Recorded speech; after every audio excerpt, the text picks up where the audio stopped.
Welcome back, Sinners, to another episode of Saturday Night Cinema. As always, I am your host, Sawyer St. Sin, and it's beginning to look a lot like Christmas, right? I mean, if you work in retail, you can already feel it. You know, the Christmas music, the people out shopping who aren't very nice. Anyways, so of course this month we're going to talk about Christmas horror, which I'm excited and also dreading in some aspects. This movie that we're going to talk about today, it's the darker version of Santa, right? It is Krampus. Yes, Mr. Krampus. So the release date was December 4th in 2015. Director was Michael Daltrey. I'm assuming that that's how you pronounce that. I mean, it looks like Daltrey. And the writers were Michael Daltrey, as well as... Sorry guys, I am so unprepared today. I had to pull things up on my phone. Todd Casey and Zach Shields. Some of our cast is Adam Scott. He plays Tom, who is the father. We have Toni Collette as Sarah, the mom. David Kushner, he plays Uncle Howard, and I feel like I'm kind of channeling him today. He's a very flannel guy, likes guns, like big trucks.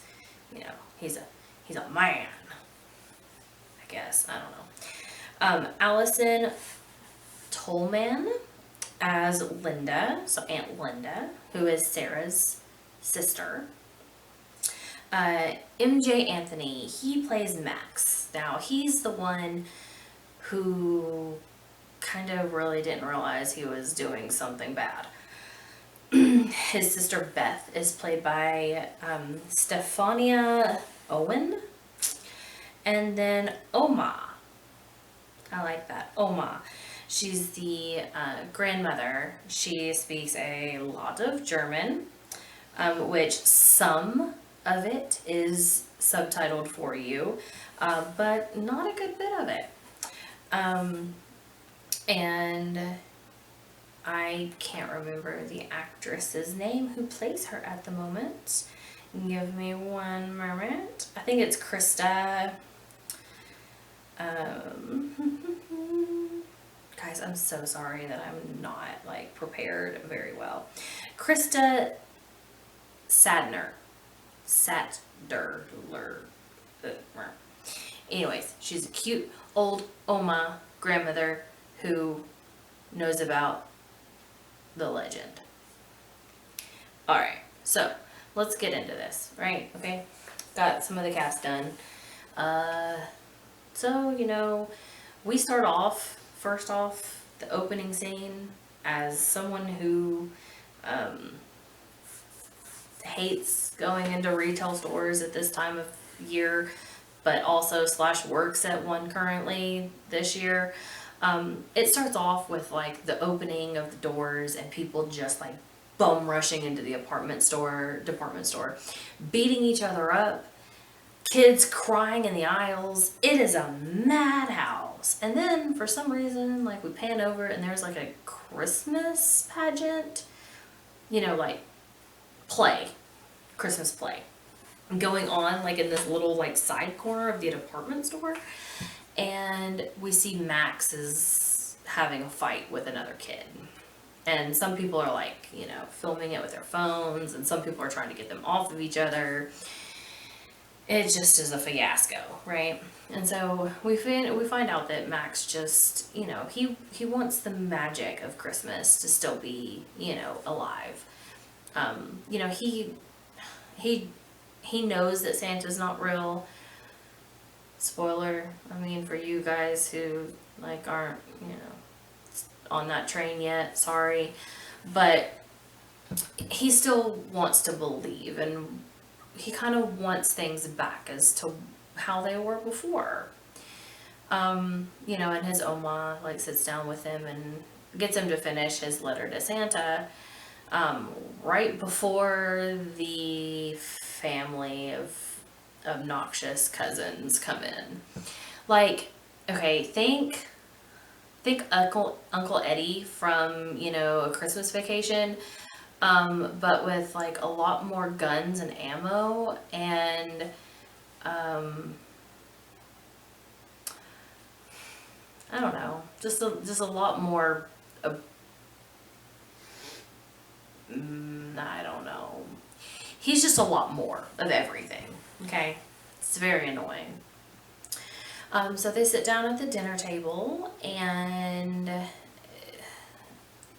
everyone is kind of making remarks that the dinner is kind of like weird, and that, you know, ticks off Sarah, and she storms into the kitchen to get the dessert, which then the two female cousins of Max decide to pull out his letter to Santa and read it to everyone at the dinner table. Where Max says that, you know, he wishes that like him and his sister hung out more and like, you know, just chilled like they did when they were younger. Wishes that his parents would be like they were before, just kind of like reconnect their love for each other, because his dad's always, you know, out of town on business, and it just seems like they're not, you know, as in love as what they once were before. And then he starts to mention the, you know, uncle and aunt, and how he wishes things weren't so hard for them. And then he comes to the girl cousins saying that, I mean, we don't get to hear all of it, but we just hear her respond to, Dad doesn't wish that we were boys. And they start fighting. He gets his letter back. He runs up to his room. You know, his dad tries to like console him. He's just like, look, you know, this is what it is. Like, you just have to deal with the family until they're gone for Christmas. And Max is like, oh, why? And you know what, Max, I feel you. Like, if I don't want to be around some annoying family, I shouldn't have to be around annoying family just because it's the holidays. That annoying family can like kick rocks and go somewhere else. Just saying. Anyways. So Max gets upset and he just rips up the letter to Santa and like throws it out of his window. But instead of like the pieces of paper floating to the snowy ground below, well, they like swirl up and into the heavens, right? And Max is kind of like, oh, that was kind of weird. But he doesn't think anything of it, and he just like shuts his window and he's like, well, whatever. Meh. Cool. So then we start seeing like some storm clouds like rolling around and getting kind of dark, and you know, some stuff is happening, right? Next day, things are still crazy. Like, they wake up and there's been like a full-on like blizzard, and there's also this weird snowman in the yard. Some weird, very weird snowman. but it has knocked out power. Like all the power, completely gone. Boom, nothing, right? So Beth is like, well, hey, like, let me go over to Dylan's and, you know, see how he's doing. I don't even remember if that's the boyfriend's name, but he looked like a Dylan, so we're gonna call him Dylan. So on her walk there, she runs into Krampus, right? Oh, and some very weird like things got delivered to their house, like a big sack, right? Like a Santa sack was delivered to their house along with like some fruits that they already, you know, this no deal, right? But the delivery man died. He froze to death, I guess, in his truck. But like Beth tries to hide under his truck because she can't really outrun Krampus. But there's like, she looks over and there's like a little Jack in the Box thing, and then when Jack pops out, well, Beth dies. And when Beth dies, another snowman pops up in the yard. So, I mean, they don't say this in the movie, but I'm assuming that like every person that Krampus like takes their life ends up like another snowman in the yard, like kind of like a trophy. It's weird, but it's like a trophy. So, you know, hours go by and they don't hear anything from Beth. So, you know, the two menfolk, right? They go out to try to find it. Dad and Uncle, many guns, lots of guns, go out to try to find her. And what they come across is a frozen wasteland of a house. With a gingerbread man, like, knifed into the refrigerator. It's quite ridiculous. But so they're like, okay, they start to hear like screaming from Beth, so they run outside, and then Uncle Howie is attacked by something. We don't know what, because it's underneath the snow, but they're able to get him out. He's been injured pretty badly. It's a pretty bad bite. But they're able to get him out and somehow back to the house. But they do like take note that there's a snowplow and that the keys are still in. So, you know, save that mental note for later, right? So they get back and they decide that everyone needs to stay there. Everyone needs to stay there. And Oma, who has been acting kind of strange ever since like the blizzard happened, informs them that they need to keep the fire hot. Keep the fire hot. Which is referring to the, oh my gosh, the fireplace. That's what that thing is. So, you know, then they decide that they're going to take shifts on, like, you know, sleeping, right? But not before Oma tells us a lovely little story about what happened to her village in Germany. Everyone's lost the Christmas spirit, turning against each other, you know, family against family. It's rough times. So Oma made a wish that basically like wished that they were gone, that everyone was gone. And so on Christmas Eve, instead of Santa, they got a Krampus. And Krampus gave her like a little bell and saved her to be a symbol of when hope is lost and the Christmas spirit is lost. Which I'm like, okay, cool, Krampus, you just orphaned a child. Sounds great. Anyways, you know, and Howard, of course, being like the macho, manly man that he is like, I call, you know, BS. But anyways, Howard decides that he's going to take the first watch, and well, lo and behold, guess what? He falls asleep. And so the fire goes out. And so we start to hear like little pitter patter, and then chains. And there's a chain that comes down, and a little gingerbread man who looks really cute, but is not so cute in the end, entices the fat cousin, the cousin that just seems to be like, enticed by food. Me, most days. Um, grabs the gingerbread man, bites him, and the gingerbread man freaks out, right? And then the kid is like, gingerbread man wraps the kid in all the chains, and the kid gets pulled up the chimney, and everyone's like, ah! They wake up because kid's like screaming by now, obviously. And Sarah is trying to pull him down out of the chimney, and then everyone else is trying to pull her out of the chimney, and they almost get him, and then like something happens, and she, just loses her grip, and so the kid just up the chimney. And then we have a Howie snowman out in the yard. Yeah.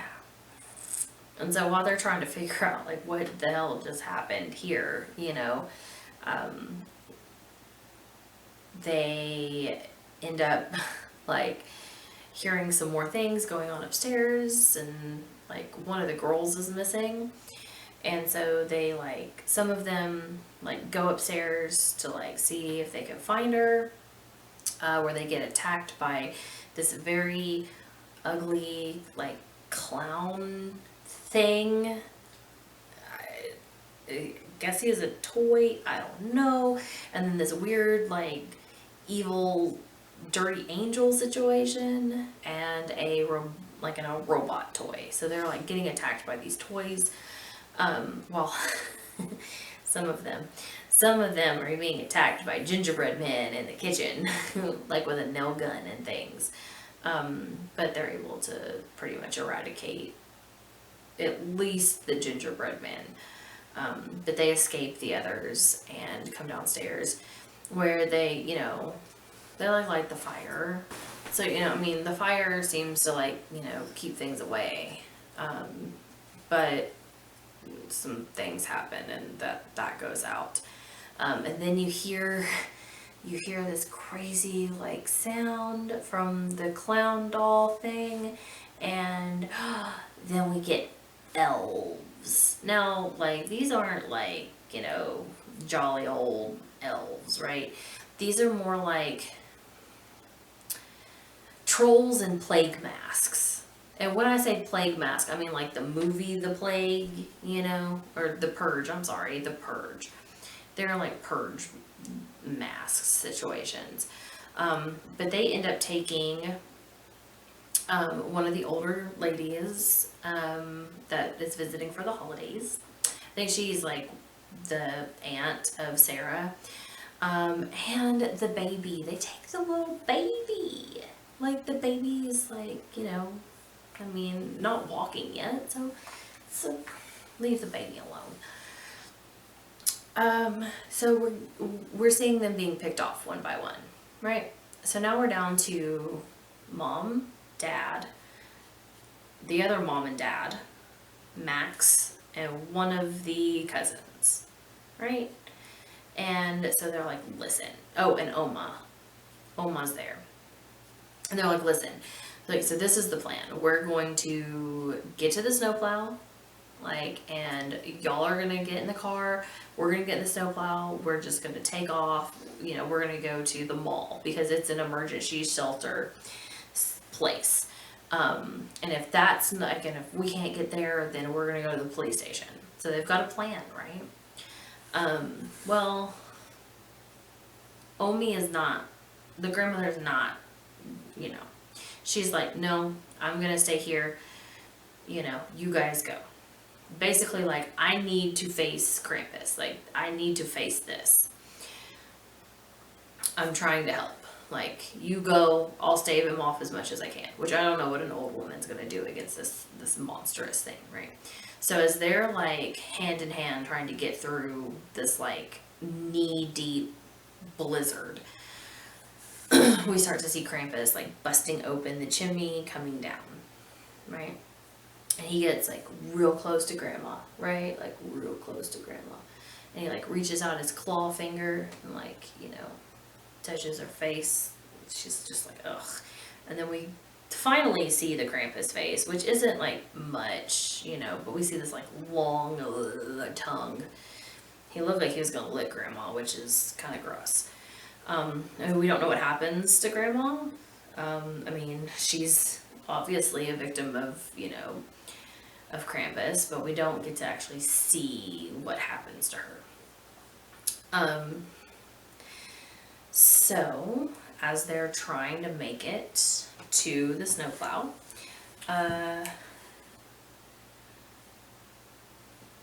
well, you know, Howie doesn't make it to this. Howie doesn't make it outside. I'm sorry. Howard doesn't make it. He unfortunately, you know, dies. But they're getting picked off one by one, right? So the thing in the snow is like coming towards them, and Max's dad is standing there and he's like trying to shoot, and then he runs out of bullets and he just down in the snow, right? There's no saving him. So the two moms and the two kids are like running, and the kids are able to get into the snowplow. One of the moms, like, boom, like she tries to help her, she tries to pull her, boom, like gone in the snow. And then like Sarah is like sitting there and Max is like, Mom, and like as soon as she like tries to do anything to get into the snowplow, boom, she's gone. And so now it's just Max and his cousin, and they can't start the snowplow. Also, I don't know what like a middle school age child is gonna like be able to drive a snowplow, even if it did start, but okay. But the elves come and drag off his cousin. And so Max is like, you know what, I'm gonna stand up to, like, you know, I'm gonna stand up to him, right? So he does have the bell, like he was given the bell. Krampus gave it to him. But he like throws it and he's like, no, like, I take back my wish. Like, he's like trying to do whatever he can, right? I take it back, whatever, blah, blah. And like Krampus is just like, okay, whatever, you know.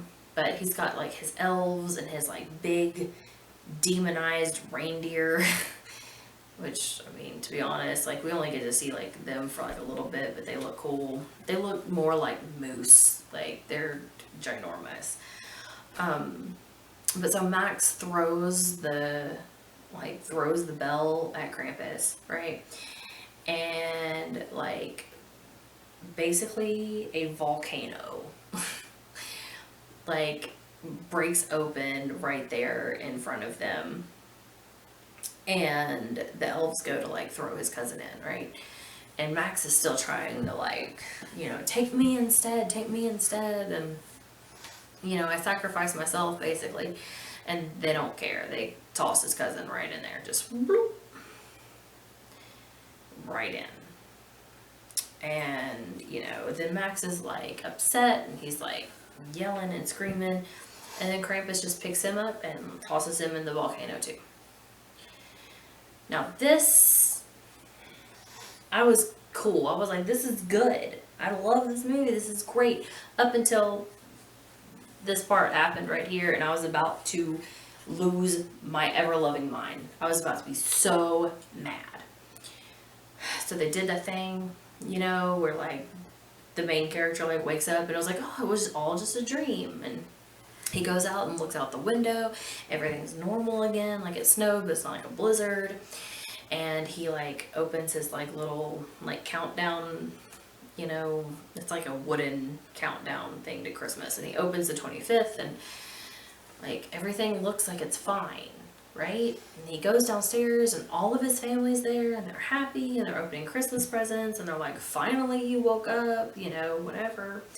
Been waiting for you for what seems like, you know, an eternity. So they're all like opening presents and getting exchanges, and then the grandmother hands him a box, and Max opens the box, and it's the bell, the Krampus bell. And so everyone has this like terrified look on their face. Just absolutely terrified. As like the nicest, most calming like Christmas music starts playing, right? And so then we pan out of the living room to the front of the house, and then that pans out further, and you realize that the house is in a snow globe. And then that pans out, and you see more and more and more snow globes in like Krampus's lair. So I was like, okay, good job. Because if y'all were just about to be like, this whole movie was a dream, I was going to write a very strong worded letter. I mean, listen, I know it came out in 2015, but I was still going to write a very strongly worded letter to Universal, because that was about to tick me off. But I like how they did it. And then now looking back on it, I should have known better, knowing what I know about movies and how they do some things sometimes. That like when he woke up, the lighting was different. Things about like how they shot it were way different than like the rest of the movie was in its normal movie, times. I should have known that there was like something that was a little off, but I was just so mad that they were about to like, it was all just a dream, me, that I couldn't see that at the time. I was seeing red, like so mad. But it was a fantastic movie. I love the whimsical mixed with the horror, like at times like it would be playing, like something really super upbeat Christmas, it's fun, it's Christmas. But like what it was paired with visually was not matching up. And I like that. And the gingerbread men were a nice like little comedic like touch, because they were super cute. I liked the areas of comedy mixed in with the horror. I enjoy campy things, and when you have like the comedy in there, it just reminds me of the more campier things, and it makes me happy. It makes me so happy. But I suggest watching it. I watched it on Amazon Prime. I think they also have it on Vudu. But it was fantastic. And so our next one I know is on Tubi. Like I think all of them are on Tubi. There's at least 5, I think. At least 5. But we're going to talk about the OG one next week, and that, my friends, is Silent Night, Deadly Night. I mean, who doesn't love, a Santa who kills people, right? Right? Anyways, have a great weekend, my friends. Bye!